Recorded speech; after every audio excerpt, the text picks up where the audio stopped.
Vamos a las noticias de economía con Jorge Hurtado. Y Jorge, vamos a empezar este especial de economía como cada viernes para hablar de la devaluación de las monedas emergentes, especialmente las de Latinoamérica.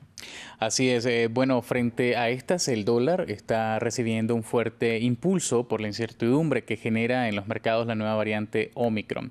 En Latinoamérica, el peso colombiano se ubica entre las monedas más devaluadas del año, seguida del peso argentino, el sol peruano, el peso chileno y el peso mexicano, mientras el reais brasileño muestra leves signos de apreciación.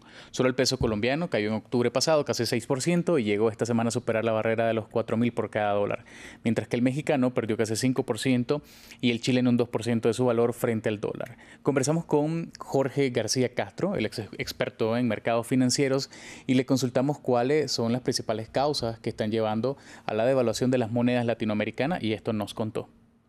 Cuando caen las tasas de interés en Estados Unidos, se incrementa el apetito por acciones y por otros activos de riesgo, como por ejemplo instrumentos de deuda de soberanos emergentes como Colombia, México, Brasil, y sobre todo si se ensancha o se amplía el diferencial entre los rendimientos de ese tipo de instrumentos con respecto a los rendimientos de la deuda soberana estadounidense.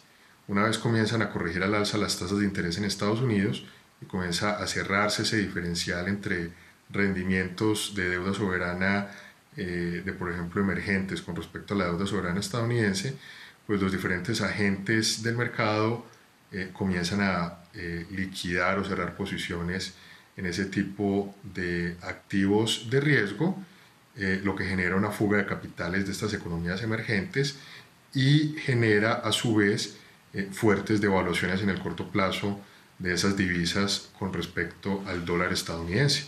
Adicionalmente, esa liquidación masiva de posiciones en ese tipo de instrumentos o activos considerados activos de riesgo también se lleva a cabo cuando se incrementa la aversión al riesgo, es decir, disminuye el apetito o la tolerancia por activos de riesgo. Actualmente en Estados Unidos se espera que las tasas de interés suban más rápido de lo que se esperaba a inicio del año 2021. La nueva variante COVID puede extender o acentuar aún más esas disrupciones en las cadenas de suministro. Muy bien, y en los últimos meses los mercados emergentes han sido sacudidos por varios factores. Cuéntenos de eso. Así es, entre los cuales se podría enumerar los bloqueos en la cadena de suministros, inclusive la misma crisis inmobiliaria en China y las altas tasas de inflación tienen su efecto en la economía, en las economías locales. De hecho, cuando el dólar está fuerte a nivel mundial, es normal que la mayoría de las monedas de otras economías pierden su valor frente a esta divisa, pero algunos analistas apuestan a que los buenos datos en las materias primas que mueve el mercado latinoamericano amortigua esta tendencia de pérdida de valor, aunque hay otros factores como, por ejemplo, los cambios políticos que vive la región que también influyen. Le preguntamos a nuestro invitado sobre los casos específicos de México y de Perú. El peso mexicano durante buena parte del 2021 había logrado mantenerse fuerte, principalmente porque México estaba logrando atraer y retener capital debido a los rendimientos de la deuda soberana denominada en pesos mexicanos mucho más atractivos que, por ejemplo, aquellos asociados a la deuda soberana denominada en soles peruanos o denominada en pesos colombianos, teniendo en cuenta adicionalmente que la calidad crediticia del soberano mexicano actualmente es mucho mejor que la del soberano colombiano. Perú desde la segunda mitad del 2020 ha experimentado una fuerte inestabilidad política.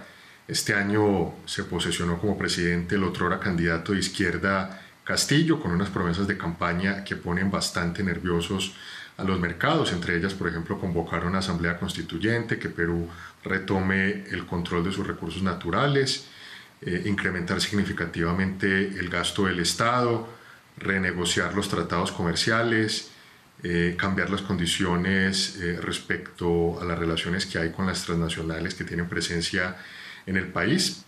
Además, sumémosle a esto la solicitud de vacancia presidencial de algunos sectores que, aunque no tienen la suficiente fuerza, pues realmente está generando todavía mucho más ruido político. Un agradecimiento a usted, Jorge, y a nuestros televidentes. Sigan en France 24.